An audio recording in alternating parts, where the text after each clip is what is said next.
Shalom, selamat pagi Bapak Ibu yang kekasih. Shalom, Tuhan Yesus sungguh baik ya saudara. Kita mau undang Roh Kudus untuk memenuhi hati setiap kita. Kita undang Roh Kudus masuk dalam hidup kita saudara. Haleluya. Kita undang Roh Kudus untuk mengubah setiap hati kita. Biar kita layak masuk dalam hadirat Tuhan. Allah Roh Kudus,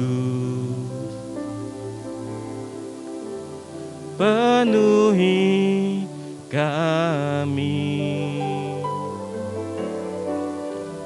Ku rindu Kau selalu dalam hidupku. Allah Roh Kudus, ubah hatiku, jelikanku, jamalah ku rindu hadirat-Mu. Ku sembah Kudus,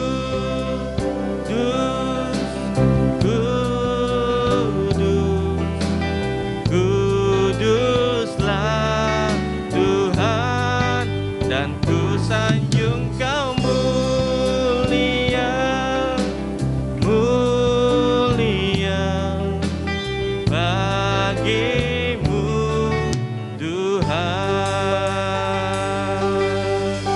Saya undang kita sama-sama bagi berdiri saudara.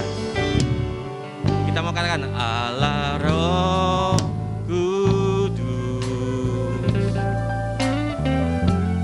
penuhi kami. Kami rindu hadirat-Mu ya Bapa. Ku rindu Kau selalu dalam hidupku. Allah Roh Kudus, ubah hati setiap kami ya Tuhan. Ubah hatiku, jelikanku, jamalah ku rindu hadirat-Mu. Ku sembah Kudus,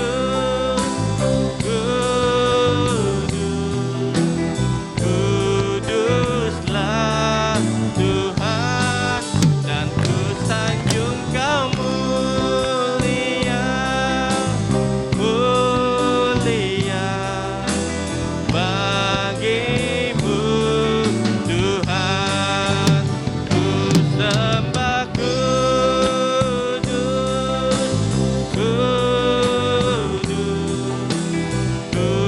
Kuduslah Tuhan, dan ku sanjung Kau mulia, mulia bagimu Tuhan.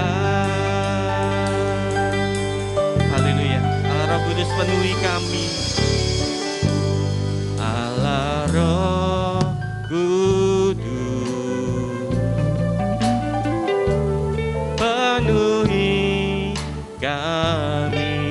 Kami rindu hadirat-Mu ya Bapa. Ku rindu Kau selalu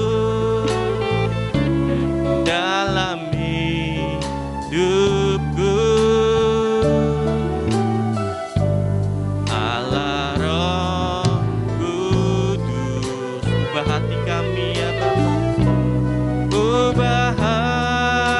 hatiku,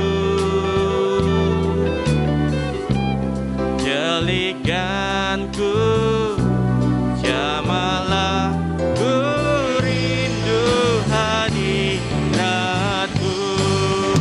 Ku sembah kudus, kudus, kuduslah Tuhan, dan ku sanjung Kau mulia, mulia bagimu Tuhan. Ku sembah kudus, kuduslah Tuhan, dan ku sanjung Kau mulia, mulia bagimu Tuhan. Sekali lagi kita mau katakan, ku sembah kudus, kudus, kuduslah Tuhan, dan ku sanjung Kau mulia, mulia bagimu Tuhan. Ku sembah kudus,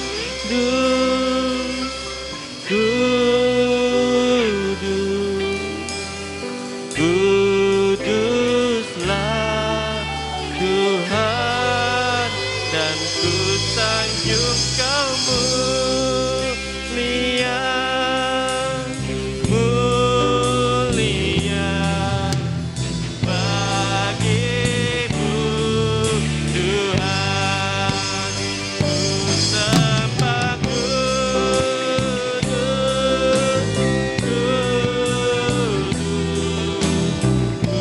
kuduslah Tuhan, dan ku sanjung Kau mulia, mulia bagimu Tuhan. Ku sembah kudus,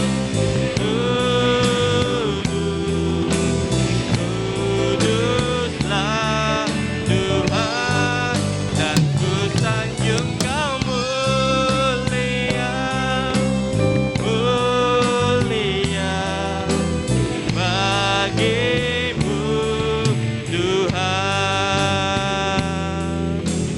bagimu Tuhan, bagimu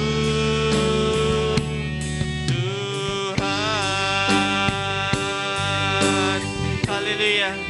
Segala puji hanya bagimu ya Tuhan Yesus. Haleluya. Kau Allah kami yang kudus. Haleluya, haleluya. Roh Kudus penuhi setiap hati kami.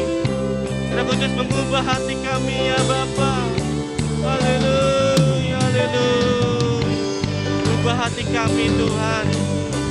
Haleluya, haleluya Yesus. Karena hanya Engkau yang layak terima pujian. Engkau yang layak terima segala puji-pujian kami ya Tuhan. Haleluya, haleluya, haleluya. Terima kasih Yesus. Terima kasih Roh Kudus buat kasih setiamu, buat anugerahmu ya Tuhan. Haleluya, haleluya, haleluya. Terima kasih ya Tuhan buat kasih setiamu, buat anugerahmu, buat Roh Kudusmu yang senantiasa baru buat hidup kami ya Bapa. Segala pujian, segala kemuliaan hanya bagi namamu. Terima kasih Tuhan, terima kasih Roh Kudus. Mari kita semua yang siap memuji Tuhan, semua katakan amin. Haleluya. Silakan duduk kembali saudara. Tuhan kita sungguh luar biasa. Ada sukacita hari ini? Karena sungai sukacita Tuhan mengalir dalam setiap kehidupan kita, saudara. Haleluya. Anggur sukacita melimpah dalam hidup kita. Haleluya. Kita mau menari dan bersuka, memuji Tuhan. Haleluya. Sungai sukacitamu mengalir dalamku. Yes, yes, yes, yes. Anggur sukacitamu melimpah dalamku. Ku menari dan bersuka, pujimu di setiap waktu, sebab sungai sukacitamu ada dalamku. Mengalir bersamamu, bersuka di dalammu, mengikutimu Tuhan dalam kegerakanmu, melayanimu ya Tuhan, melayanimu Tuhan di dalam sukacitamu, sebab hanya Tuhan yang membuat suka citaku penuh. Haleluya. Sungai sukacita mengalir dalam setiap hidup kita. Haleluya. Sungai sukacitamu mengalir dalamku. Katakan, yes, yes, yes, yes. Anggur sukacitamu melimpah dalamku. Ku menari dan bersuka, pujimu di setiap waktu, sebab sungai sukacitamu ada dalamku. Mengalir bersamamu, mengalir bersamamu, bersuka di dalammu, mengikutimu Tuhan dalam kegerakanmu, melayanimu Tuhan di dalam sukacitamu, sebab hanya Tuhan yang membuat suka citaku penuh. Haleluya. Saudara percaya bahwa hanya Tuhan yang membuat sukacita penuh? Ada amin, saudara? Kita bangkit berdiri saja ya.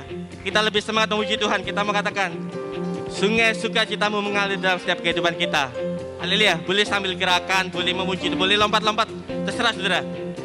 Kita mau memuji untuk Tuhan ya. Haleluya. Sungai sukacitamu mengalir dalamku. Ayo, yes, yes, yes, yes, yes. Anggur sukacitamu melimpah dalamku. Ku menari dan bersuka, pujimu di setiap waktu, sebab sungai sukacitamu ada dalamku. Mengalir bersamamu, mengalir bersamamu, bersuka di dalammu, mengikutimu Tuhan dalam kegerakanmu, melayanimu Tuhan di dalam sukacitamu, sebab hanya Tuhan yang membuat suka citaku penuh. Sungai sukacitamu, haleluya, sambil yes, yes, yes. Sungai sukacitamu mengalir dalamku. Yes. Anggur sukacitamu melimpah dalamku. Ku menari dan bersuka, pujimu di setiap waktu, sebab sungai sukacitamu ada dalamku. Mengalir bersamamu, haleluya. Mengalir bersamamu, bersuka di dalammu, mengikutimu Tuhan dalam kegerakanmu, melayanimu Tuhan di dalam sukacitamu, sebab hanya Tuhan yang membuat suka citaku penuh. Mengalir bersamamu, mengalir bersamamu, bersuka di dalammu, mengikutimu Tuhan dalam kegerakanmu, melayanimu Tuhan di dalam sukacitamu, sebab hanya Tuhan yang membuat suka citaku penuh. Sebab hanya Tuhan yang membuat suka citaku penuh. Sebab hanya Tuhan yang membuat suka kitabku penuh. Haleluya. Beri kemuliaan Tuhan kita. Sebab hanya Tuhan yang membuat suka kita penuh. Haleluya. Haleluya. Beri kemuliaan Tuhan kita sungguh luar biasa. Silakan kembali duduk saudara. Haleluya. Kita mau siapkan hati kita saudara untuk mendengar firman Tuhan. Haleluya. Karena firman Tuhan tiada berubah. Dulu, sekarang, sampai selama-lamanya. Haleluya.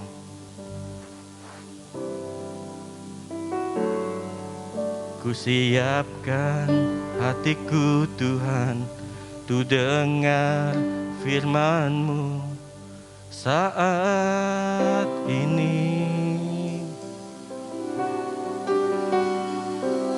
Ku sujud menyembah-Mu Tuhan, masuk hadirat-Mu saat ini. Curahkan urapan-Mu Tuhan bagi jemaat-Mu saat ini. Ku siapkan hatiku Tuhan, dengar firman-Mu. Firman-Mu Tuhan tiada berubah. Dahulu, sekarang, selama-lamanya tiada berubah. Firman-Mu Tuhan menolong hidupku.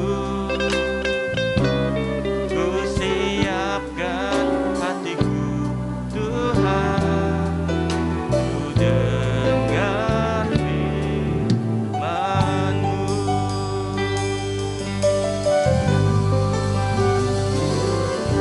Ku siapkan hatiku Tuhan, ku dengar firman-Mu saat ini. Sujud menyembah-Mu Tuhan, masuk hadirat-Mu saat ini. Curahkan urapan-Mu Tuhan bagi jemaat-Mu saat ini.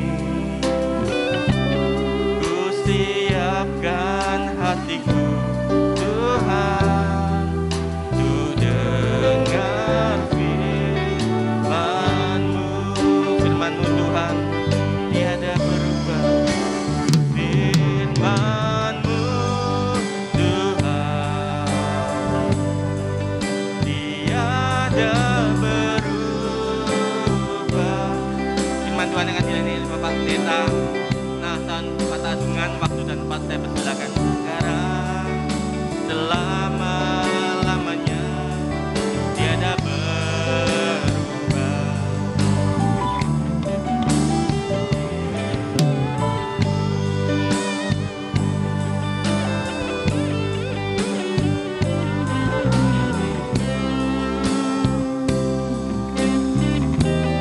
Ku siapkan hatiku Tuhan, ku dengar firman-Mu.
untuk dengar firman-Mu.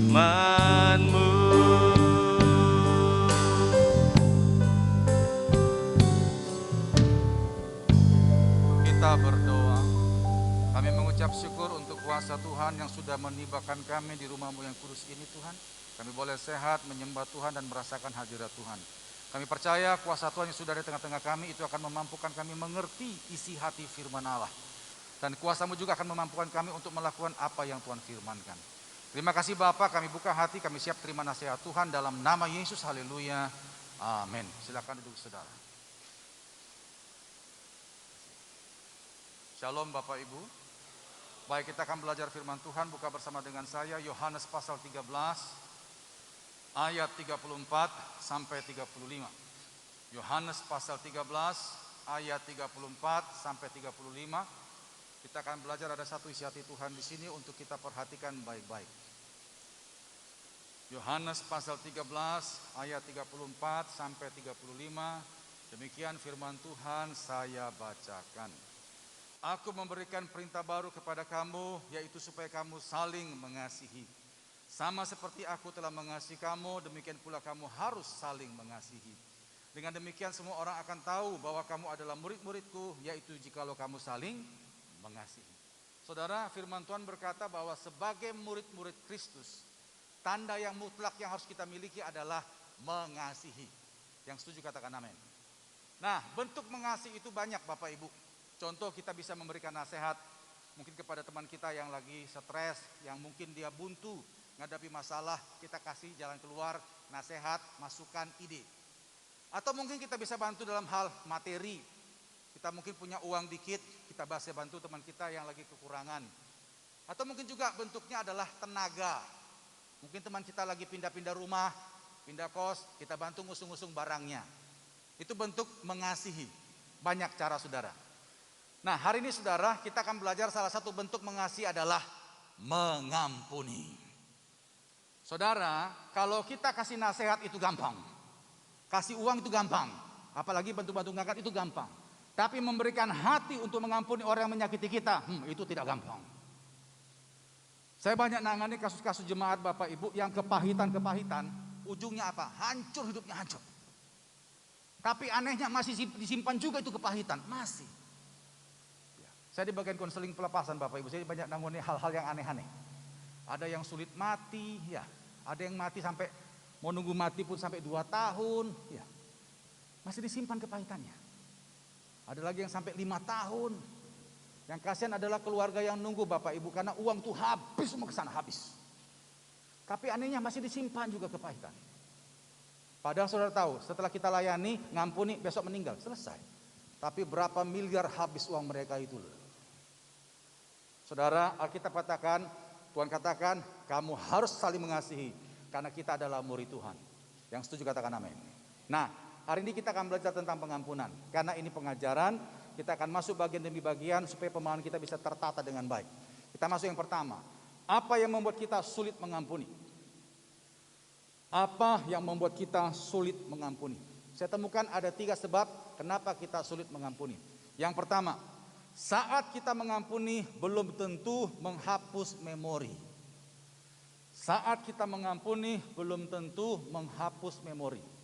Saudara, saya mau nanya, pada waktu saudara mengampuni orang yang menyakiti saudara, apakah ingatan akan kejadian yang menyakitkan itu langsung hilang dari pikiran kita? Tidak. Jujur saudara ya, ini yang seringkali membuat luka itu terbuka begitu kita ingat-ingat lagi apa yang dilakukan. Ya.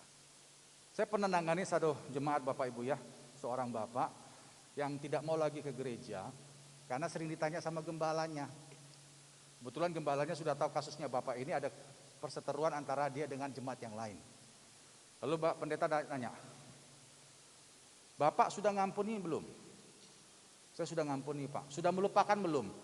Ya nggak bisa. Nah, kalau belum melupakan berarti belum bisa ngampuni. Nah, karena sering ditanya seperti itu saudara, akhirnya si bapak ini nggak pernah lagi datang ke gereja. Saudara, saya mau beritahu Bapak Ibu ya, mengampuni tidak sama dengan hilang ingatan. Ya. Tidak sama dengan hilang ingatan. Saya mau nanya saudara, saudara masih ingat nggak? Kalau dulu pernah disakiti, masih ingat nggak? Masih ingat nggak? Berarti saudara belum mengampuni lah. Nggak seperti itu artinya Bapak Ibu. Saya mau beritahu saudara ya, salah satu fungsi otak kita diciptakan Tuhan adalah sebagai pengingat. Itu sudah kodrat. Kita nggak bisa lawan itu kodrat. Kecuali kalau kita benturan di jalan, gegar otak itu lain hal lah ya. Tapi bagi saya mengampuni tidak sama dengan hilang ingatan. Lalu tandanya kita mengampuni apa? Tanda kalau kita sudah mengampuni, rasa sakit di sini sudah tidak ada. Itu dia. Jadi kalau saudara jumpa dengan orangnya, tidak ada lagi rasa, itu sudah nggak ada. Kalau masih rasa, itu berarti saudara belum mengampuni. Tapi ingatan itu masih ada. Ini kesulitan pertama kita, kenapa kita sulit mengampuni? Karena pada saat kita mengampuni, belum tentu menghapus memori. Yang kedua, pada saat kita mengampuni, tidak menjamin kita diperlakukan secara adil dari orang yang kita ampuni. Saat kita mengampuni, tidak menjamin diperlakukan secara adil oleh orang yang kita ampuni. Adil itu gini saudara. Kalau orang jahat dihukum, itu adil. Kita berbuat baik pada orang, lalu orang itu kembali berbuat baik pada kita, itu adil. Nah, saya mau nanya saudara, dengan kita mengampuni, bukankah kita berbuat baik pada orang itu? Ya kan? Iya. Nah, setelah kita berbuat baik pada dia, kebaikan apa yang kita terima dari dia? Tidak ada. Cuek dia kok. Masih mending kalau kita ngampuni saudara, besok dia kirim uang, itu enak. Hari ini kita ngampuni, besok dia kirim parcel, itu enak. Ini mana ada, nggak ada. Kita mati-matian baikin dia, mati-matian ngampuni dia, dia pun nggak peduli kok. Itu yang membuat kita sulit mengampuni. Lalu yang ketiga, kenapa kita sulit mengampuni? Karena pada saat kita mengampuni, tidak menjamin adanya perubahan sikap dari orang yang kita ampuni. Saat kita mengampuni, tidak menjamin adanya perubahan sikap dari orang yang kita ampuni. Saya mau nanya saudara, pada saat kita ngampuni orang yang menyakiti kita, apakah seketika itu juga langsung bertobat dia? Tidak. Lebih sakit begini ya, lebih sakit lagi. Setelah kita ngampuni hari ini, besok dia ulangi lagi itu. Sakit itu saudara. Makanya itu yang membuat kita sulit mengampuni. Lalu yang menjadi dasar kita ngampuni itu apa Bapak Ibu? Sudah ingatan akan kejadian itu nggak lepas dari ingatan kita. Lalu yang kedua, dia pun nggak peduli. Lalu yang ketiga, dia pun ngulangi lagi kesalahannya. Lalu yang jadi pertanyaan, dasar kita ngampuni itu apa? Ada dua dasar kita mengampuni. Yang pertama, mari buka Lukas pasal 6. Lukas pasal 6 ayat 37. Kita mau mengampuni bukan supaya orang itu baikin kita. Kita mau mengampuni bukan supaya orang itu perhatikan kita. Dan bukan supaya orang itu bertobat, tidak. Kita mau mengampuni karena dua dasar firman Tuhan ini. Kita buka Lukas 6 ayat 37. Janganlah kamu menghakimi, maka kamu pun tidak akan dihakimi. Dan janganlah kamu menghukum, maka kamu pun tidak akan dihukum. Terus selanjutnya apa Bapak Ibu? Ampunilah dan kamu akan diampuni. Kata ampunilah di sana itu perintah. Kenapa saya harus mengampuni? Yang pertama, karena itu adalah perintah Tuhan. Amin ya. Jadi gini Bapak Ibu saya tegaskan, mengampuni bukan saran, mengampuni bukan himbauan, mengampuni bukan ajakan, dan mengampuni bukan pilihan. Tuhan tidak suruh kita milih. Mengampuni itu adalah perintah. Jadi kalau dikatakan perintah berarti suka tidak suka, mau tidak mau, rela tidak rela, siap tidak siap, kita harus lakukan itu. Yang setuju katakan amin. Jadi kita harus mengampuni karena itu adalah perintah Tuhan. Yang kedua, buka Kolose 3. Kolose pasal 3 ayat yang ke-13. Mengapa saya harus mengampuni? Kolose 3 ayat 13. Sabarlah kamu seorang terhadap yang lain dan ampunilah seorang akan yang lain apabila yang seorang menaruh dendam terhadap yang lain. Sama seperti Tuhan telah mengampuni kamu, kamu perbuat jugalah demikian. Sama seperti Tuhan telah mengampuni kamu, kamu perbuat jugalah demikian. Yang kedua, kenapa kita harus mengampuni? Karena kita sudah diampuni. Yang mengerti katakan amin. Saudara, sebelum saya lanjut saya mau beritahu, pengajaran tentang pengampunan ini hanya akan bisa diterima dengan lega oleh mereka yang punya penyangkalan diri yang tinggi. Sekali lagi, pengajaran tentang pengampunan ini hanya akan bisa diterima dengan lega oleh mereka yang punya penyangkalan diri yang tinggi. Tanpa itu tidak bisa. Lukas 9:23 dikatakan barang siapa mau ikut aku dia harus menyangkal dirinya. Sangkal diri itu apa Bapak Ibu? Sangkal diri itu adalah mengaku bahwa hidupku bukan milikku tapi milik Tuhan. Jadi kalau kita sadar kita milik Tuhan, maka apa kata Tuhan sudah nurutlah. Itu namanya sangkal diri. Kalau Tuhan katakan ampuni, ampunilah. Ada beberapa komplain jemaat berkata begini, Pak, kita kalau sering-sering ngampuni begitu lama-lama diinjak kepala kita. Oh tidak. Nanti kita akan tahu saudara ya, ada pembelaan Tuhan bagi mereka yang taat firman Tuhan. Amin ya. Yang penting bagi kita apa? Kita nurut, kita tetap berbuat baik kepada mereka yang nyakiti kita. Itu tugas kita. Kenapa? Karena itu adalah perintah Tuhan dan karena kita sudah diampuni. Amin saudara ya. Saya berani khotbah begini saudara, bukan berarti kami nggak pernah ngalami sakit ya. Pernah. Saya masih ingat dulu waktu kuliah tahun 95 itu. Bapak saya kena tipu saudara. Bapak saya pensiunan, dia tabung-tabung uangnya yang sudah puluhan tahun itu, lalu dia buka usaha dengan temannya di Jakarta. Kena tipu, dibawa lari ke Hong Kong saudara. Sempat waktu itu hampir mau keluar dari kuliah saya, karena nggak ada biaya. Bapak saya sempat masuk rumah sakit. Bapak saya bilang, Son, kau berdoalah supaya nanti dapat uang, soalnya Bapak sudah nggak bisa lagi teruskan kuliahmu. Kita udah kena tipu habis ini. Rumah, mobil habis sudah. Saya cuma diam aja saudara ya. Saya cuma bantu doa Bapak saya supaya Bapak saya dipulihkan. Sempat Bapak saya itu saudara mau sewa mafia di Jakarta. Ya, karena dia pingin supaya uang itu kembali. Ya. Tapi akhirnya puji Tuhan, Tuhan gagalkan. Karena waktu kita doa, kita dapat pernyataan Tuhan bahwa Tuhan katakan ampuni, lepaskan. Akhirnya saya bilang kepada Bapak, Pak, kita dapat dari doa, itu diampuni, lepaskan Pak. Kita nggak usah urusan dengan itu. Bapak saya sempat marah saudara ya. Saya berdoa lagi, Tuhan jangan sampai bapakku sakit lagi. Tapi ternyata masuk lagi rumah sakit saudara. Jadi masuk rumah sakit sampai 2 kali karena jantungnya lemah. Tapi bersyukur saudara ya, akhirnya bisa selesai, bapak saya bisa pulih ya. Dan akhirnya bisa pulang kembali ke rumah. Saya sampai waktu itu bolak-balik Jakarta saudara. Nah yang jadi pertanyaan, apakah uang itu kembali? Tidak. Kami mengampuni karena itu adalah perintah Tuhan, titik. Dan kami mengampuni karena Tuhan sudah mengampuni. Amin saudara. Ya. Jadi kita nggak perlu mengampuni supaya dibaikin, tidak. Ini perintah Tuhan. Saya mengampuni karena ini perintah Tuhan. Yang kedua karena saya sudah diampuni. Bagi saya itu sudah lebih daripada cukup. Amin. Ya. Jadi mari saudara ya, kita mau mengampuni bukan supaya orang itu bertobat. Kita mau mengampuni bukan supaya kita dibaikin oleh orang yang sakiti kita, tapi kita mau mengampuni karena ini perintah Tuhan dan karena kita sudah diampuni. Yang setuju katakan amin. Nah, sekarang kita masuk selanjutnya, model pengampunan. Saya temukan saudara ada 2 model cara anak Tuhan mengampuni. Yang pertama, mulut mengampuni, mulut menahan. Maksudnya mulutnya manis saudara, tapi hatinya itu ngempet. Mulutnya mengampuni, tapi hatinya itu ngempet. Ini bahaya. Ini seperti bom waktu. Mungkin dia berkata, oh tidak apa-apalah, udah selesai kok masa lalu, tidak apa-apa. Tapi hatinya, oh lihat kok nanti ya lihat. Contoh, mari buka Kejadian pasal 4. Kejadian pasal 4. Kita lihat kasus Kain dan Habel. Kejadian pasal 4 ayat yang kelima. Mulutnya baik, tapi hatinya nahan sakit dan ingin berbuat jahat. Kejadian 4 ayat yang kelima. Tetapi Kain dan korban persembahannya tidak diindahkannya. Lalu hati Kain menjadi sangat panas dan mukanya muram. Ayat 8. Kejadian 4 ayat 8. Kata Kain kepada Habel adiknya, marilah kita pergi ke padang. Ketika mereka ada di padang, tiba-tiba Kain memukul Habelnya adiknya itu lalu membunuh dia.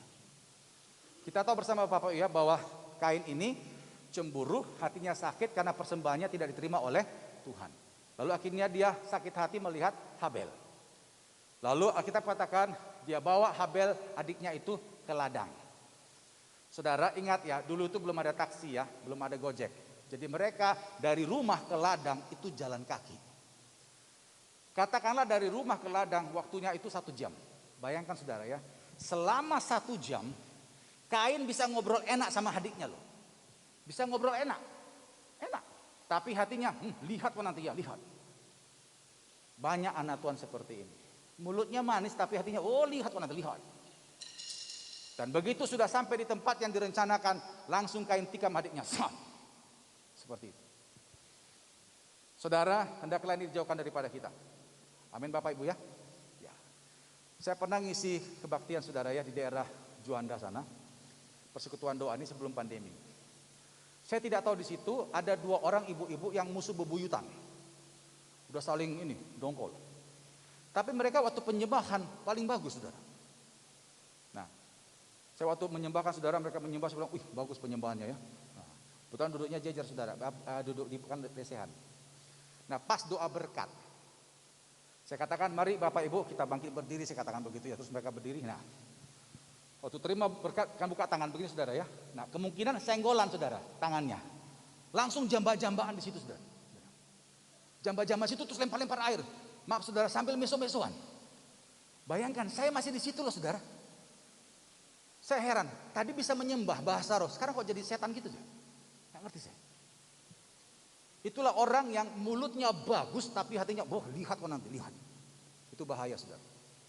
Hendaklah itu dijauhkan daripada kita. Amin ya. Itu model pertama cara anak Tuhan mengampuni. Mulutnya manis tapi hatinya itu nahan. Yang kedua, mau mengampuni dengan tuntas tanpa batas. Ini baru benar.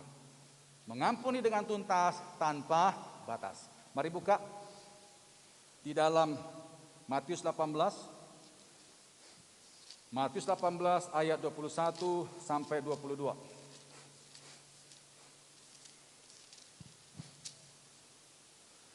Matius 18 ayat 21 sampai 22. Demikian firman Tuhan, saya bacakan. Kemudian datanglah Petrus dan berkata kepada Yesus, Tuhan, sampai berapa kali aku harus mengampuni saudaraku jika ia berbuat dosa terhadap aku? Sampai 7 kali kah? Yesus berkata kepadanya, bukan, aku berkata kepadamu bukan sampai 7 kali, melainkan sampai 70 kali 7 kali. 70 kali 7 kali. Kalau dalam hitungan matematika itu 490 kali Bapak Ibu. Saya mau nanya saudara ya, ada nggak orang yang bikin dosa ke kita 490 kali 1 hari? Ada nggak? Nggak ada. 1 tahun? Nggak ada. 5 tahun? Nggak ada. Seumur hidup pun nggak ada. Jadi dengan kata lain Tuhan mau katakan begini, kalau ngampuni itu jangan dikasih batasan, nggak ada batasnya. Amin saudara. Ya. Ini yang harusnya anak Tuhan miliki. Kalau ngampuni ya sudah ngampuni. Kenapa? Karena kita sudah diampuni. Nah dari 2 model ini saudara yang mana? Saudara yang tahu. Apakah saudara model mulutnya manis tapi hatinya nahan? Atau mengampuni dengan tuntas tanpa batas. Tapi saya berdoa dan berharap kita mau mengampuni dengan tuntas tanpa batas. Ada amin saudara? Yang setuju tepuk tangan bagi Tuhan. Nah sekarang kita masuk yang terakhir. Apa dampak kalau kita mau mengampuni? Apa dampak kalau kita mau mengampuni? Saya temukan ada 3 berkat Tuhan bagi kita yang mau mengampuni. Yang pertama, mari buka Matius 6. Kita banyak buka ayat saudara ya di pengajaran. Matius 6 ayat 14 sampai 15. Apa yang akan kita dapatkan kalau kita mau mengampuni seperti apa yang Tuhan kehendaki? Yang pertama, Matius 6 ayat 14 sampai 15. Karena jikalau kamu mengampuni kesalahan orang, Bapamu yang di sorga akan mengampuni kamu juga. Tetapi jikalau kamu tidak mengampuni orang, Bapamu juga tidak akan mengampuni kesalahanmu. Poin pertama, kalau kita mau mengampuni dengan cara Tuhan, maka dosa kita akan diampuni. Dosa akan diampuni. Begini Bapak Ibu ya.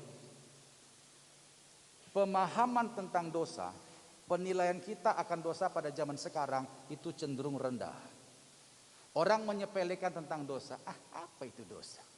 Semua orang juga berdosa lah Pak, gak usah munafik lah. Tuhan juga tahu kok kita manusia terbatas pasti berdosa. Saudara saya mau beritahu, dosa adalah penghalang berkat yang tidak kelihatan. Dosa adalah penghalang berkat yang tidak kelihatan. Seandainya penghalang itu kelihatan, saya percaya kita akan berpikir beribu kali untuk bikin dosa. Masalahnya itu gak kelihatan. Makanya kita berkata, oh enggak apa-apa, enggak apa-apa. Hati-hati saudara. Saya pernah saudara ya, nangani kasus, saya diminta doakan ada satu orang ngurapi rumah di daerah Wiyung. Terus setelah saya ngurapi rumah, lalu saya tanya sama ibu yang undang saya, ibu tahu saya dari mana? Gitu. Lalu ibu tuh bilang, loh Pak, Bapak dulu pernah doakan saya pelepasan. Oh, kapan? Saya tanya. Ada 2-3 tahun yang lalu. Oh iya saya lupa. Terus saya tanya, kasusnya apa? Dia cerita waktu itu dia mau operasi di rumah sakit Wiyung saudara ya. Karena ada benjolan sebesar telur ayam di sini saudara. Nah, jadi keluarganya nyarankan kalau bisa sebelum operasi kamu pemberesan dulu depan Tuhan. Pelepasan dulu aja, siapa tahu mungkin ada yang ganjal katanya begitu. Akhirnya datanglah ke tempat saya saudara, kebetulan kita pelepasan hari Sabtu. Nah di tempat pelepasan itu saudara, kita nggak langsung ujuk-ujuk doa, tapi ada pengarahan firman 1 jam dulu, pembekalan. Situ saya tegaskan, tidak ada hamba Tuhan yang sakti, tidak ada. Kalau saudara tidak beres dosa, maka kami pun tidak bisa berbuat apa-apa. Kami hanya tempat kuasa Tuhan lewat. Kalau engkau tidak beres dosa, pulang sia-sia, saya bilang begitu. Bereskan dosamu. Nah waktu saya ngomong begitu saudara, dia teringat kalau dia pernah ngutuki orang tua, lalu dia benci suaminya. Itu dia. Saya bilang kepada jemaat yang datang waktu itu, kalau mau dijamah Tuhan, bereskan dosamu. Karena Yesaya 59 ayat 1 sampai 2 dikatakan di sana, bukan aku tidak dengar doamu, bukan aku tidak sanggup tolong engkau, tapi yang menjadi pemisah antara aku dengan engkau adalah dosamu itu. Nah, waktu dengar pengarahan itu, dia nangis ya. Dan dia bilang, Tuhan, aku mau bertobat. Singkat cerita, waktu pelepasan juga tidak ada manifest, biasa saja saudara ya. Tapi pulang dari tempat itu, dia kembali ke rumah, dia bereskan dengan orang tua. Sampai dia sujud di kaki orang tua, saudara, minta ampun, minta maaf. Lalu dia bereskan juga dengan suaminya. Selesai. Nah, pas hari hanya saudara, seminggu kemudian, di rumah sakit Wiyung itu saudara, dia sudah ngantri di situ, terus ketemu dokter. Dokter bilang gini, Bu, sampein pulang aja, gak jadi operasi. Ibu ini sempat jengkel saudara. Loh, kok ditunda lagi sih Pak? Ini kan sudah waktunya operasi. Lalu dokter tuh bilang, loh kamu gak lihat ah, benjolan kan sudah tidak ada. Ibu ini cerita ke saya saudara ya, saya itu Pak Nason, sejak pemberesan dengan orang tua dan suami saya tuh suka cita. Di rumah sudah ada canda tawa, jadi saya lupa sakit saya. Gitu. Karena sudah tenang rumah. Biasanya kan di rumah di kamar tuh murung aja diem. Ya, karena sudah tenang di rumah, sudah ada senda gurau, lupa sakitnya. Waktu ketemu dokter, waktu dokter bilang benjolan di lehermu kan sudah tidak ada. Barulah dia periksa saudara, ditekan gini. Loh nggak ada. Nggak ada. Kenapa bisa demikian saudara? Karena dia mau mengampuni. Tepuk tangan bagi Tuhan. Kasus begini banyak kami temukan dalam pelayanan. Masalah santet segala macam pun lepas kalau kita mau mengampuni. Makanya saudara, jangan anggap enteng kepahitan. Engkau simpan kepahitan, engkau mengundang penyakit itu sendiri datang pada saudara. Makanya saya katakan kalau kita mau mengampuni, maka dosa akan diampuni. Penghalang berkat akan diangkat. Saat kita mengampuni sebenarnya kita sedang menyelamatkan diri kita sendiri Bapak Ibu. Percayalah itu. Makanya saudara, kalau saudara ingin sehat, ingin sungguh-sungguh alami lawatan Tuhan, harus mengampuni. Yang setuju katakan amin. Itu yang pertama, kalau kita mau mengampuni, maka dosa kita akan diampuni. Yang kedua, Matius 5 ayat 23 sampai 24. Matius 5 ayat 23 sampai 24. Dikatakan di sana, sebab itu jika engkau mempersembahkan persembahanmu di atas mezbah dan engkau teringat akan sesuatu yang ada dalam hati saudaramu terhadap engkau, tinggalkanlah persembahanmu di depan mezbah itu dan pergilah berdamai dahulu dengan saudaramu, lalu kembali untuk mempersembahkan persembahanmu itu. Tuhan katakan dalam firman-Nya, kalau engkau ibadah, lalu kasih persembahan, sementara hatimu ada ganjalan dengan seseorang di situ, bereskan dulu itu. Baru kau kasih persembahanmu, maka engkau berkenan.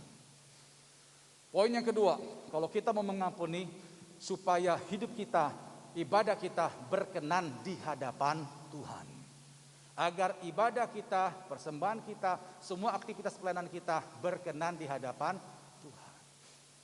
Bapak Ibu saya mau nanya, tujuan utama kita ibadah apa? Tujuan utama kita ibadah, apa kira-kira saudara? Oke, kita mau nyembah Tuhan. Terus yang kedua, menerima firman Tuhan. Tapi yang paling penting tujuan ibadah kita adalah berkenan di hadapan Tuhan. Mengalami perkenanan Tuhan. Bapak Ibu sadar atau tidak, waktu tadi kita nyembah, itu ada sesuatu yang ilahi turun di sini loh. Itu hal supranatural Tuhan. Itulah yang dikatakan urapan kuasa Allah. Urapan itu akan hinggap pada mereka yang hatinya bersih. Saudara nanti pulang lihat, karena hatimu bersih, apa saja yang kau lakukan di luar sana, pasti Tuhan buat berhasil, itu pasti.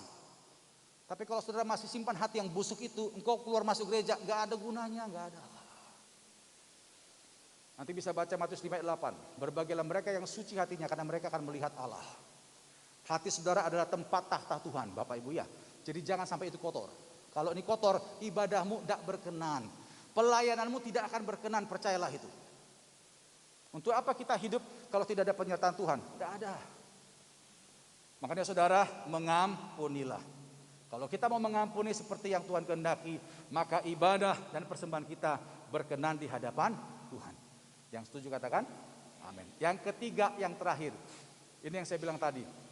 Pak, kalau kita banyak mengampuni, bukankah kita nanti dianggap sepele? Tidak. Berkat yang ketiga kalau kita mau mengampuni adalah kita akan mengalami pembelaan Tuhan. Dalam Ulangan 32 ayat 35 dikatakan, hak pula dendam dan pembalasan. Jadi saudara, jangan taruh dendam di hatimu. Kalau engkau menaruh dendam di hatimu, berarti engkau mengambil haknya Tuhan. Engkau mengambil haknya Tuhan. Biarkan dendam itu urusan Tuhan. Tugas kita hanya mengampuni dan jadi berkat bagi semua orang. Ya, saudara, saya melihat ya, kalau kita mengampuni seperti yang Tuhan kehendaki, maka ada dua cara Tuhan menghadapi orang yang menyakiti kita. Yang pertama adalah Tuhan bisa buat orang itu berdamai dengan kita. Buka Amsal 16. Amsal 16 ayat yang ke-7. Kalau kita mau mengampuni, maka musuh kita bisa dibuat berdamai dengan kita. Amsal 16 ayat yang ke-7. Dikatakan di situ, jikalau Tuhan berkenan kepada jalan seseorang, maka musuh orang itu pun, apa saudara? Didamaikannya dengan dia. Kalau kita berkenan di hadapan Tuhan, hati kita bersih, maka orang yang menyakiti kita bisa jadi teman baik. Bisa. Contoh saudara nih, masalah keluarga saya ya. Kebetulan istri saya ini ada usaha salon kecil di Kebraun. Kami tinggal di Kebraun. Waktu beberapa tahun lalu, kami dapat tetangga. Kebetulan kan di komplek ruko saudara ya. Nah itu mantan pensiunan angkatan. Kebetulan depan ruko kita. Itu sombongnya luar biasa, arogan. Jadi dengan tetangga kiri kanan pun juga gak cocok. Nah, salonnya istri saya saudara, biasanya kan salon di depan ada jemuran anduk gitu saudara ya. Itu diambil jadi kesetnya dia coba. Nggak pamit ke kita. Jadi mentang-mentang dia TNI seperti itu saudara. Waduh. Akhirnya sudah, dia kenpel kita pun jadi ambil. Sampai istri saya bilang ini, bang, itu ya apa itu orang itu ya. Sampai saudara waktu saya mau jemput istri saya sempat dia pelototi saya saudara. Nantang-nantang begitu. Ya masa saya balas pelototan juga saudara. Ini kan pendeta kita nih. Ya. Kita mau baku pukul juga masa pantas kan enggak. Saya bawa dalam doa akhirnya. Tuhan, kami ini punya tetangga seperti ini. Ini ya apa caranya hadapi ini? Nah Tuhan kasih hikmat. Beli susunya. Kebetulan dia jualan susu saudara. Beli susunya. Akhirnya saya bilang sama istri saya, coba kau beli dulu susunya itu. Sempat dia nolak saudara ya, karena sudah kain kita diambil, kita beli lagi susunya kan gitu. Akhirnya untuk nurut dibeli susunya saudara. Saudara tahu sejak kami beli susunya jadi teman baik kita juga. Dia panggil saya, gimana Pak Pendeta? Wah, jadi teman baik sampai hari ini sudah. Nah, jadi gini Bapak Ibu ya, kalau ada orang menyakiti saudara, tolong jangan dibalas dengan kejahatan. Amin ya. Doakan saja, nanti Tuhan akan bekerja atas doa saudara. Gak usah berpikir buruk dulu, gak usah ingin balas mudah lah, gak usah lah. Kita ini anak Tuhan, amin ya. Doakan mereka, berbuat baiklah. Nanti lihat, orang itu bisa jadi teman baik kita saudara. Itu luar biasa itu. Itu yang pertama. Jadi cara Tuhan menghadapi orang menyakiti kita bisa diubah menjadi orang baik.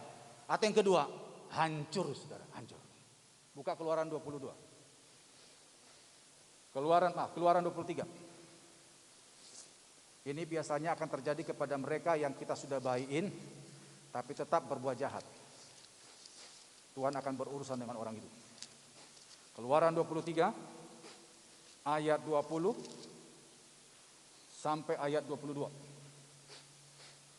Keluaran 23 ayat 20 sampai 22. Dikatakan di situ, sesungguhnya aku mengutus seorang malaikat berjalan di depanmu untuk melindungi engkau di jalan dan untuk membawa engkau ke tempat yang telah kusediakan. Jagalah dirimu di hadapannya dan dengarkanlah perkataannya. Janganlah engkau mendurhaka kepadanya, sebab pelanggaranmu tidak akan diampuninya, sebab namaku ada di dalam dia. Tetapi jika engkau sungguh-sungguh mendengarkan perkataannya dan melakukan, perhatikan, segala yang kufirmankan, maka aku akan memusuhi musuhmu dan melawan-lawanmu. Itu dia. Kalau engkau melakukan apa yang kufirmankan, maka musuhmu itu musuhku, lawanmu lawanku. Saya kalau cerita gini banyak Bapak Ibu ya, teman-teman saya yang penginjilan di kampung-kampung, ya, mereka yang buka pos TI, sampai tempat gerejanya dikotori lumuran kotoran manusia, diludahilah, diganggu. Orang-orang yang ganggu gereja akhirnya kalau nggak gila mati sudah. Tapi apakah gereja balas? Tidak. Gereja hanya tetap berdoa, balas dengan kebaikan, ya, tangan Tuhan membela. Jadi ingat Bapak Ibu ya, kalau saudara disakiti jangan balas dengan kejahatan. Yang setuju katakan amin. Balas dengan kebaikan, balas dengan doa. Biarkan itu bagian daripada Tuhan. Tugas kita hanya mengampuni, tugas kita hanya jadi berkat, tugas kita hanya mengasihi. Selebihnya adalah urusan Tuhan. Dan saya percaya, Allah yang kita sembah dalam nama Yesus adalah Allah yang tidak membiarkan kita tergeletak, tidak. Dia akan bela kita sesuai dengan firman-Nya. Yang setuju katakan amin. Jadi saudara, kita sudah dapat pengajaran tentang pengampunan, biarlah ini boleh jadi berkat bagi kita. Yang terakhir, kesimpulan. Saya bacakan aja kesimpulan saudara ya, ada 3. Yang pertama, mengampuni bukanlah saran, mengampuni bukan ajakan, mengampuni bukan pilihan, tapi mengampuni adalah perintah. Itu yang pertama. Yang kedua, ada berkat bagi yang mengampuni dan akan tersedia kutuk bagi yang tidak mau mengampuni. Yang ketiga, Tuhan sudah menerima dan mengampuni kita tanpa syarat, maka kita wajib melakukan hal yang sama terhadap sesama kita. Tuhan sudah mengampuni kita dan menerima kita tanpa syarat, maka kita pun wajib melakukan hal yang sama terhadap sesama kita. Kita tundukkan kepala dengan sikap doa, masing-masing datang pada Tuhan. Saya undang rekan hamba-hamba Tuhan tim musik, worship leader bisa ngambil tempat. Biarkan keyboard mengiringi lembut satu kita sejenak. Jemaat ambil waktu saat teduh. Semua tundukkan kepala dan tutup mata.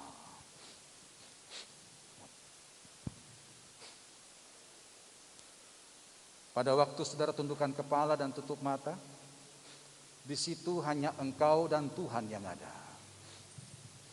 Tidak ada orang lain di sana. Disitulah kita harus jujur di hadapan Tuhan. Sudahkah hati kita bersih dari kepahitan?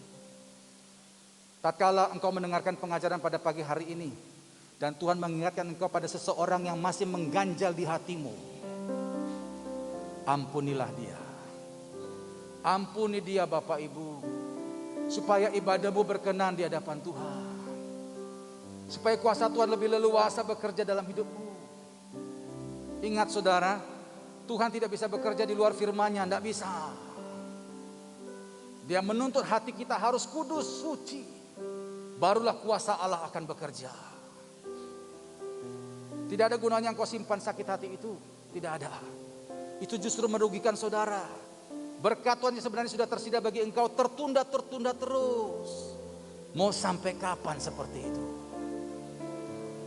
Pada waktu engkau tundukkan kepala dan tutup mata, ambillah keputusan di sana. Katakan pada Tuhan, Tuhan, aku mau mengampuni. Aku mau mengampuni dengan tuntas, tanpa batas dan tanpa ungkit-ungkit lagi itu Tuhan. Ambil keputusan pagi ini Bapak Ibu. Ambil keputusan pagi ini supaya engkau pulang disertai oleh kuasa Tuhan. Terima kasih Bapak. Terima kasih Tuhan. Kami mengucap syukur untuk firman Tuhan yang sudah kami terima pada pagi hari ini. Biarlah Tuhan ini boleh menjadi rema bagi kami. Kami boleh bawa pulang. Kami lakukan ini bukan karena yang lain, tapi karena ini perintah Tuhan. Kami mau mengampuni karena Tuhan sudah mengampuni kami. Maka sudah sepantasnya, sudah seharusnya kami harus mengampuni orang lain. Terima kasih Bapa di sorga. Beri kami kekuatan, karena kami tahu tanpa kekuatan Tuhan kami nggak bisa lakukan firman Tuhan. Terima kasih Bapa. Hamba sudah sampaikan apa yang Tuhan mau dan hamba terbatas. Hamba serahkan kembali kepada Engkau Allah Roh Kudus yang tidak terbatas. Teruskan Tuhan firman-Mu. Sempurnakan penyampaiannya. Meteraikan firman-Mu ya Tuhan. Dan berkati kami semua. Di dalam nama Yesus. Haleluya. Amin. Tepuk tangan bagi Tuhan, Tuhan berkati. Atas nama Ibu Gembala dan segenap sidang, jemaat kami ucapkan banyak terima kasih buat pelayanan Bapak Pendeta Nason. Semoga Tuhan yang memberkati berlipat kali ganda. Kita memberikan persembahan, kita diberikan kesempatan memberikan persembahan. Kita mau katakan terima kasih Tuhan untuk kasih setiamu. Terima kasih Tuhan untuk kasih setiamu. Saya mengundang Bapak Pendeta Hendrata untuk menaikkan doa penutup dan doa berkat hidupku. Terima kasih Yesus untuk kebaikan-Mu sepanjang hidupku. Terima kasih Yesusku buat anugerah yang Kau beri hari ini. Tuhan adakan syukur bagimu. Sebab hari ini Tuhan adakan syukur bagimu. Sebab hari ini Tuhan adakan syukur bagimu.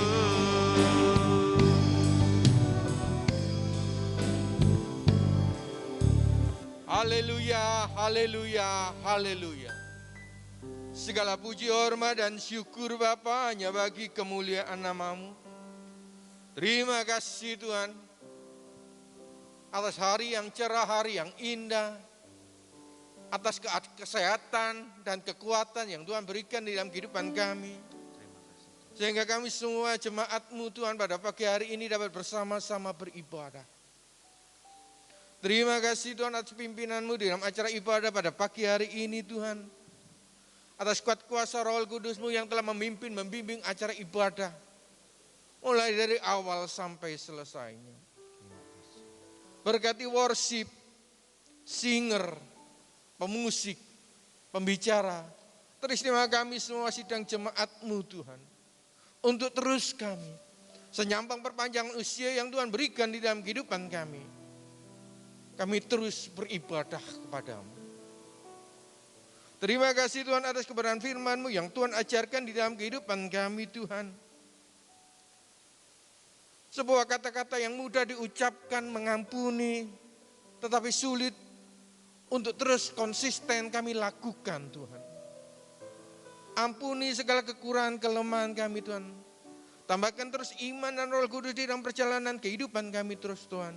Untuk terus menerapkan kebenaran firman-Mu di dalam kehidupan kami. Untuk terus kami mengampuni, tak terbatas. Terima kasih Tuhan. Berkati setiap acara ibadah di dalam tempat ini. Berkati Ibu Gembala sidang kami, beserta seluruh keluarganya. Tambahkan terus iman dan Roh Kudus di dalam perjalanan kehidupannya Tuhan. Untuk terus kuat, untuk terus tegar, untuk terus dapat memimpin, membimbing kami seluruh sidang jemaatnya. Tuhan beri kekuatan, Tuhan beri kesehatan.